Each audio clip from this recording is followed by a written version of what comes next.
Soup খেতে খুব একটা আমি পছন্দ করি না, আর সত্যি কথা বলতে স্যুপ জিনিসটা আমি সেভাবে কখনো ট্রাই করি। ওই যে মোমোর সাথে যে স্যুপটা দেয় ওটাই একটু আধটু ট্রাই করা হয়। আর আমাদের দেবগ্রাম স্মার্ট পয়েন্ট থেকে একটা প্যাকেট নিয়েছিলাম টমেটো স্যুপের, তো ওটা খাবার পর তো জঘন্য লেগেছিল, সেই থেকে আর স্যুপ খাওয়া হয়নি। আর সত্যি কথা বলতে আজ এক হোয়াটসঅ্যাপ এর স্ট্যাটাস দেখে আমার এই স্যুপ খাওয়ার মনোভাবটা আবার জেগে ওঠে। আমি রয়েছি বাবার বাড়িতে, আর এখানে সব রকম সবজি অ্যাভেলেবেল থাকে না বাড়িতে, কিন্তু ফ্রিজে দেখলাম 2 টুকরো মাংস ছিল।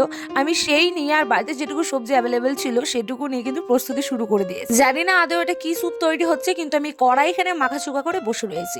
বাট যখন আমি জল দিলাম আমার বাবা এসে একটাই কথা বললো, কি জানো বুড়ি, বলছি এটা খাওয়া যাবে তো? আমি তো সিরিয়াসলি ভীষণ এক্সাইটেড ছিলাম যে আমি এটার পিছনে এতটা সময় দিচ্ছি, এতক্ষণ ধরে করছি। আমার সেই বান্ধবীটার রেসিপিটাই ট্রাই করেছি, বাট অন গড বলছি এত টেস্টি হবে আমি সত্যি কল্পনাও করতে পারি। বিলিভ মি গাইস, দারুণ টেস্টি হয়েছিল। তোমরা কিন্তু এই শীতের সময় এটা অবশ্যই ট্রাই করো বাড়িতে।